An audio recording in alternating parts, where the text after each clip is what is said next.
識講廣東話嘅你，仲唔快啲去學韓文？簡直食到爆啊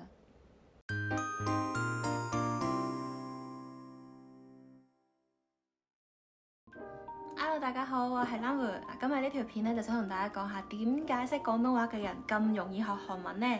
不論係心大心細諗緊要唔要學嘅你啦，又或者係已經學緊韓文嘅你，睇完呢一條片之後，即管同我分享一下大家到底係點樣諗嘅。咁今日咧，我就會睇3個方面同大家講啦。第一方面就係漢字詞啦，第二個方面就係發音啦，第三個方面就係文字啦。事不宜遲，我哋即刻開始啦。第一就係漢字詞啦。相信咧，大家都知道，其實韓國好耐之前已經同中國、日本有好多嘅交流啦。雖然咧，而家韓文就已經冇再將啲漢字寫出嚟啦，但係你知唔知啊？其實佢哋係漢字文化圈嘅國家之一嚟㗎。如果咧你打開佢哋70、80年代之前嘅報紙啦，其實你就會見到成版有好多都係漢字溝韓文字啦，就好似而家現代嘅日文咁樣嘅。就算你唔識韓文都好啦，你都會大概知道佢當日嘅報紙有講緊啲乜嘢嘅喎。而且你仲會見到佢哋用嘅漢字其實係繁體字嚟㗎。咁但係後來咧，就因為韓國國內嘅呢一個教育改革啦，所以現代嘅年輕人佢哋好多除咗好基本嘅大啊、小啊、1、2、3、4之外咧，其實佢哋已經唔再識得睇呢一啲咁嘅繁體漢字㗎啦。不過上咗年紀嘅人咧，依然都仲係識得睇嘅。咁但係唔再識得睇漢字，係咪就代表佢哋唔再用漢字詞呢？其實唔係㗎喎。咁根據現代嘅韓文嚟講啦，其實有60% 嘅韓文字詞語啦，都係漢字詞啦。然後咧，如果譬如話去到一啲 report 啊、公文啊、法律等等嘅呢一啲比較公式場合使用嘅文章入邊咧，大概有90%嘅詞語都係漢字詞嚟㗎。所以咧，你喺查字典嘅時候咧，如果嗰粒韓文字本身係有漢字嘅話咧，佢都會彈翻個漢字俾你睇嘅。特別啦，喺韓文入邊啦，有好多同音字嘅情況會出現啦。所以咧，其實漢字對於佢哋嚟講咧，依然都係有存在嘅價值，只不過係冇咗必要係全個韓國嘅韓國人都識得睇。不過咧，喺一啲非常之需要準確嘅情況，特別係譬如話法律啊等等嘅情況之下咧，佢哋依然都會寫翻個漢字出嚟嘅。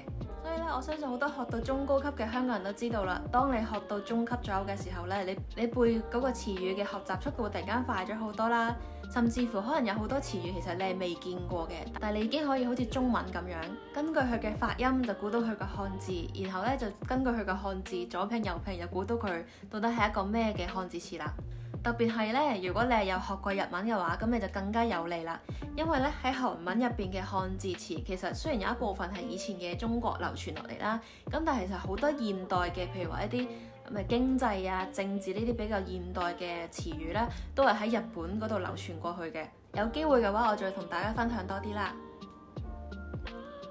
第二個就係發音啦。唔知大家有冇咁嘅經驗呢？就睇下韓綜啊、韓劇嘅時候，突然間聽到，咦，佢好似講廣東話咁嘅咁樣。其實咧，廣東話同埋韓文嘅發音真係非常之相近㗎。好多人都話廣東話係保存咗以前中國嘅中文嘅發音啦。以前韓國被以前嘅中國都影響好大喎，所以韓文嘅發音同廣東話好似其實都係無可厚非嘅。咁加上咧，我喺讀韓語教育嘅時候啦，我嘅教授曾經有講過呢個故仔，佢就係話因為越南啦、香港一路到韓國呢啲沿海嘅地區咧，因為以前係坐船去移動咁樣啦，咁所以呢啲沿海地區嘅語言咧，因為佢哋交流比較多，所以佢哋嘅語言上面嘅發音啊特徵都會比較相似嘅。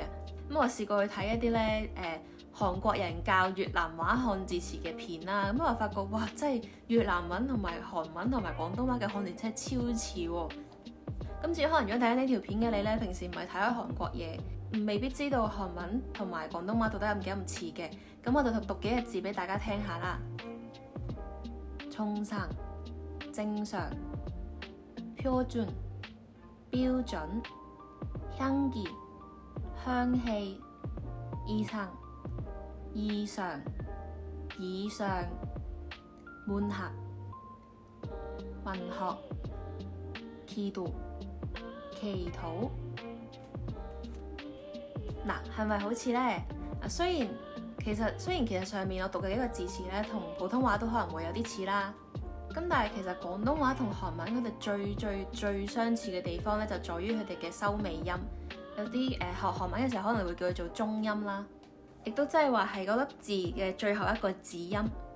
韓文入邊嘅收尾音咧就有 P、P、K。N、M、NG 同埋 L 7個嘅，而廣東話呢，有 P、T、K、N、M、NG 6個啦。普通話入邊咧就淨係得 N 同埋 NG 嘅。咁亦都即係話啦，廣東話入邊咧就只有 L 呢個中音係冇啦，但係普通話入邊咧係幾乎除咗兩個之外就乜都冇咁嘅意思啦。所以你會見到有啲可能本身係講緊普通話嘅同學啦，佢哋學韓文嘅時候咧，學中音佢哋係需要啲時間去適應去學習嘅。而香港人識廣東話嘅朋友，佢哋學韓文嘅時候咧，對於掌握中音嘅部分就唔需要好耐嘅時間啦。再讀3個字詞俾大家聽下，咁大家感受下所謂嘅嗰個中音到底係咩一回事啦。특별特別、문학文學、직접直接、한국韓國。你會見到咧，雖然佢中間嘅母音係有啲唔同啦，但係其實佢前後嘅嗰個兩個字音咧，基本上大部分都係一模一樣嘅，除咗喺韓文入邊變咗 L 嘅呢一個字之外啦。第3就係韓文字啦，唯一大家咧第一步需要跨過嘅困難咧，可能就係韓文字啦。不過咧，其實韓文字係出咗名易上手嘅一種文字嚟嘅。只要你上網去 search 嘅話咧，其實已經出咗一堆片話俾你聽。其實韓文字15分鐘你就已經可以學得成㗎啦。咁當然啦，就唔係話你學咗15分鐘之後，你見到所有嘅韓文字你都識得讀啦。咁但係15分鐘咧已經非常之足夠你去認識成個韓文嘅書寫系統啦。跟住落嚟你要做嘅咧，就只不過係要熟習呢一堆字咁解嘅啫。雖然咧，我相信好多冇學過韓文字嘅人咧，一開頭都會覺得好似一個密碼咁樣好難睇啦。但係只要有人咧同你解釋過一次佢個原理之後咧，你就會發覺佢其實係超級簡單嘅。兼且其實佢咧大概就只有5種嘅配置啦，好似砌 LEGO 咁樣。曾經有一次啦，我就同一個喺日本做嘢啦，日文超級好嘅香港朋友，咁佢就嚟韓國揾我食飯喎。咁我哋就去食呢個皇帝蟹啦，佢就指住嗰個 menu，佢就話：你可唔可以話俾我聽呢個點樣睇啊？咁樣。咁我當同佢解釋完之後咧，佢就淨係同我講咗一句説話啫，佢就話：你可唔可以快啲出條片教韓文啊？我一定第一個 subscribe 你啊！咁樣。所以話咧，其實係真係非常之簡單嘅。所以咧，我下面就擺幾條 link 喺度啦。如果你有興趣望下到底係咩回事嘅話咧，記得去睇下人哋條片啦。咁今日就講到呢一度先啦。唔知大家睇完呢一條片之後有冇少少咁多興趣開始想了解下韓文呢？咁我自己都好希望啦，可以多啲朋友去一齊加入呢一個學習韓文嘅大家庭。咁如果想知道多啲關於學習韓文又或者喺韓國生活嘅資訊呢，就記得訂閱我個 channel， 或者大家如果有咩問題想問嘅話，都即管留言話我知啦。拜拜。